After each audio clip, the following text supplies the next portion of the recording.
Hi guys, so I'm going to do a very short and precise illustration of how you can implement macro analysis in your day trades, in your short-term trades, or in your swing trades. But the example that I'm going to show you is basically of a day trade, right? That happened today. The setup was presented today.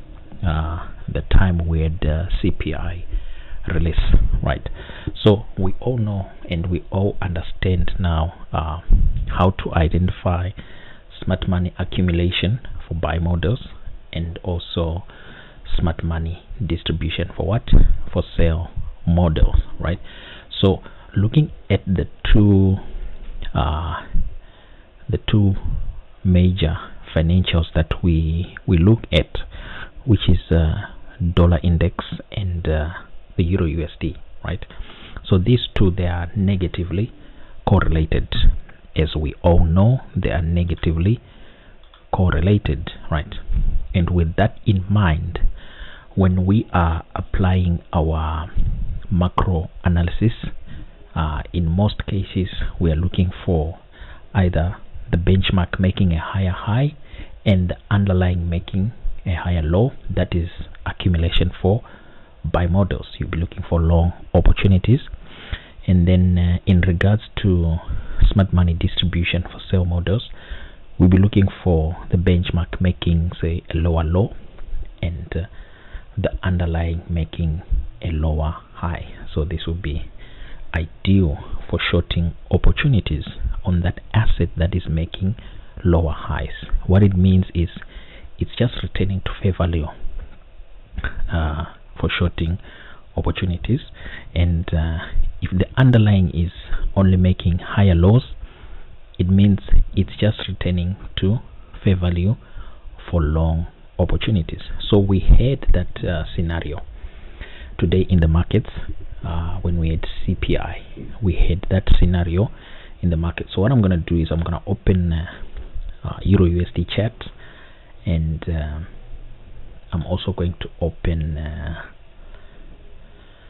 the dollar index chart, right? So remember, you need to actually have, it's always good to have highs and lows that are corresponding to one another. So I'm on investing.com right now. The reason why I'm on investing is because I can have the two assets side by side. So on my right, I've got EURUSD, as you can see there. I've got EURUSD, and then on my left, I'm going to put DXY, which is the dollar index, right?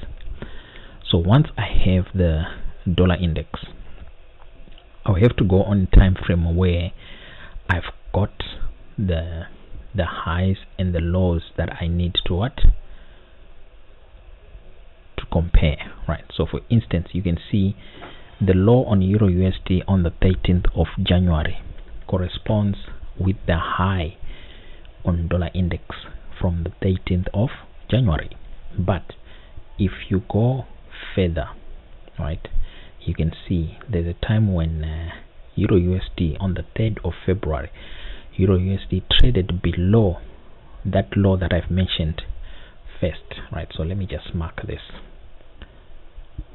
So these are like easy trade setups, easy trade setups. So this is the corresponding high to the first low on EURUSD and the corresponding higher low to the lower low that was made on EURUSD. So we had EURUSD here creating a lower low at the same time that dollar index was already creating a lower high, right?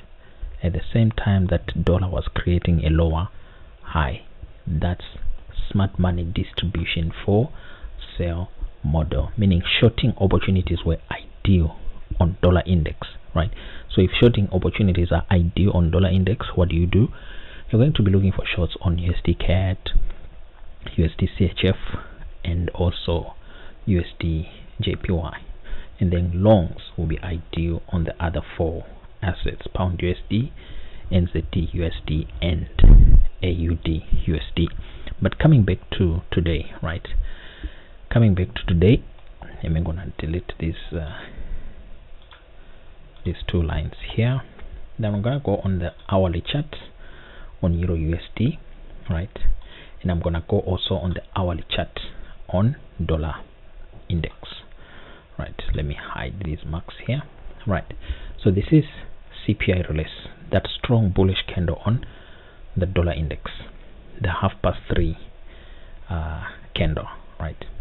Of course, my time is UTC here. Let me put +2 so that we can have the proper time on our charts, right?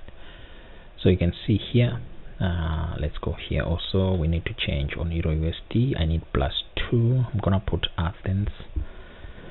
Yeah, that is the same time frame that we are at. So you can see this bearish candle on EURUSD, right? That's CPI release, right? That's CPI release, the hourly chart from 3 up until 4, and then the bullish candle on dollar index, that's CPI release, where we had dollar appreciating a little bit after the initial release of CPI. You can see the CPI came in 3%, anticipated was 2.9%. I'm sure we all know how to interpret this, right? We all know how to interpret these readings. So basically, when inflation comes in higher than expected, it can have a significant impact on the dollar, right? For instance, we're talking of the dollar right now, and overall all the financial markets. Number one, it's going to result into a strong dollar. So higher inflation, right? Expectation of higher interest rates, right? When inflation comes in higher than expected, the Federal Reserve is more likely to raise interest rates or keep them higher for long. Right now, the interest rates in the United States, we've got 4.5%, and their next meeting is only on the 19th of March, right?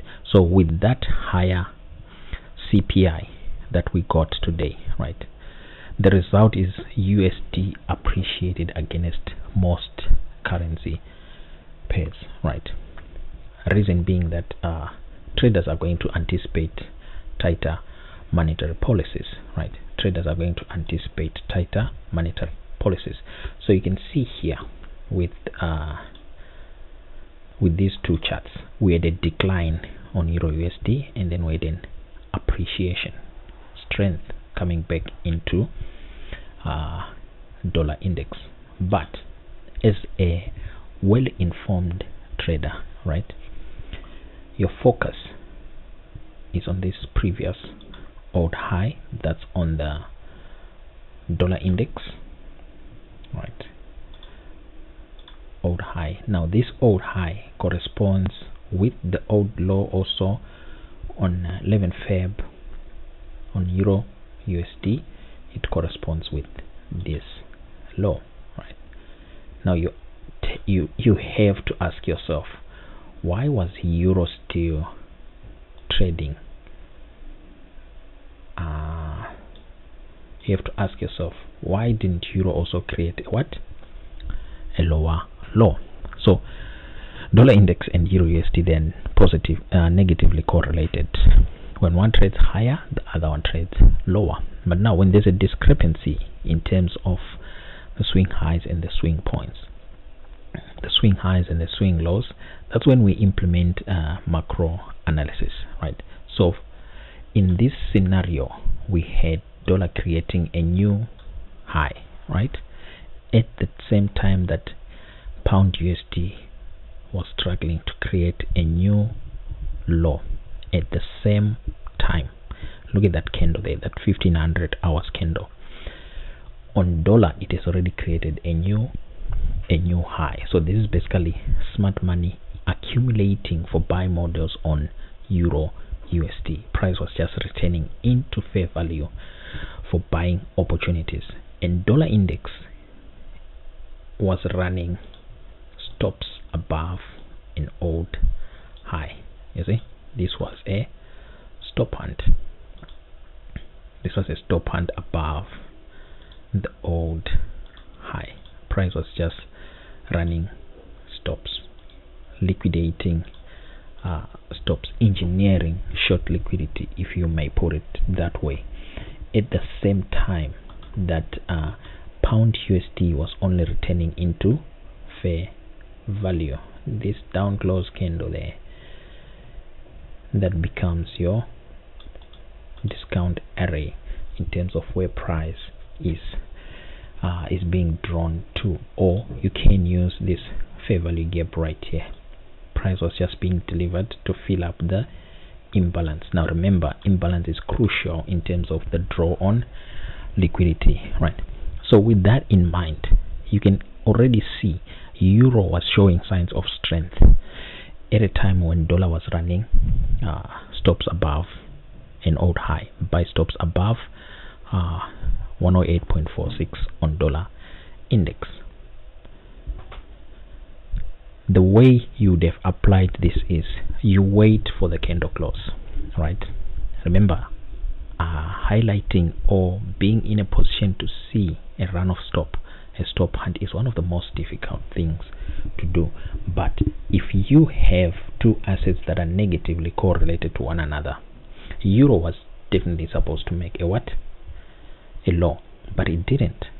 That's accumulating. You see, euro was basically accumulating for longs at a time when dollar index was distributing above an old high. And when you look at the calendar prior to CPI being released, we had Powell coming in at 1700 hours. So basically what Powell did, I didn't have a chance to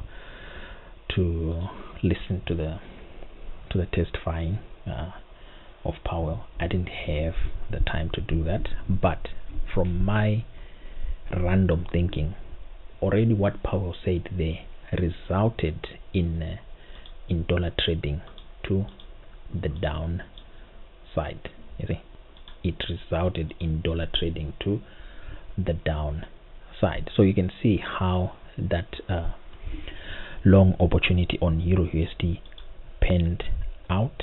Even if you're using your MT5 platform, same thing happened, and that resulted in longs, like on assets like pound USD. This is what I was monitoring, this fair value here. You can see that drop there. Everyone was selling there. Me, I would have been looking for buying opportunity. See, you can see pound USD also struggled to create a new low. If you go to NZD USD, same thing. NZD USD traded below an old low, right? Running stops. Same applies with let me put it blank. Same applies with the AUD USD. You see, struggled to trade below an old low. Price was just returning into fair value. Where is fair value, Ivan? Right there. You see, that's where we had fair value. You can see there, price returned to this level, and boom, an expansion to the upside. We're not even going to talk of the returns that would have arise from this setup, because these four pairs on their own, they moved in excess of more than 200 pips, if I'm not mistaken. Yeah, in excess of 200 pips. Then when you look at assets like UJ, right? UJ, they would have moved to the upside. USD CAD moved to the downside. So UJ, there's still a bit of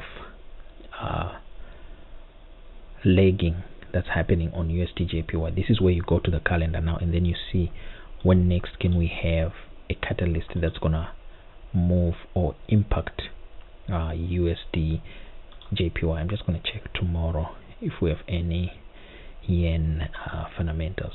We really don't have much yen fundamentals, but we've got PPI coming in, and then we've got a couple of Fed guys also talking. So yeah, this is what I wanted to illustrate to you guys, so that each and every time you're looking at these charts, right, analyze your charts, look at your charts with purpose. Don't just look at a chart blindly and not understanding what is happening, right? At the time when everyone was buying dollar, your mentality would have already switched to the analysis that I shared when was it on Monday, where I basically emphasized that I'm anticipating a weaker dollar heading towards 106,920, and that hasn't changed. We just traded back into fair value, and then from fair value we went south, you see. So 106,920 is a short-term target for dollar index at the moment. So weakness in dollar, and when we have this macro perspective on when it was presented on EURUSD accumulation for buy models, that was an easy setup. So I'm gonna try my level best to give you guys such a hindsight study so that you understand how you can approach these scenarios using live data. So remember, the highs and the lows, they have to correspond if you're looking at macro analysis, implementing macro analysis. The highs and the lows, the swing highs and the swing lows, they have to correspond. Just don't use any random lows or highs that you're seeing on the charts. They have to correspond. So yeah, that's all that I wanted to share. And in addition, right? In addition, take note of that CPI number that we got, and if you can get your hands on the testifying speech by Powell, it's also good to understand what he was saying there, because most probably the Fed, they might struggle to keep this inflation in check. That means tighter monetary policies. So yeah, we could see the Federal Reserve getting involved again by March 19. So yeah, that's pretty much about it, folks. Let me not make this too long for you, and just keep in mind, we're looking for shorting opportunities on dollar. We are looking for a weaker dollar only up until we go all the way to the upside, or if we do get a huge change in our open interest, that's when we might change our narrative. But for now, we're looking for a weaker dollar. Long opportunities on euro, pound, CAD, AUD and NZD/USD, and then shorting opportunities on CAD, CHF and yen, especially yen. If you look at where UJ is at the moment, right, where UJ is at the moment, an ideal area for shorting opportunities on USD JPY. So yeah, that's pretty much about it, folks. I wish you nothing but the best and good luck in your trading. Thank you.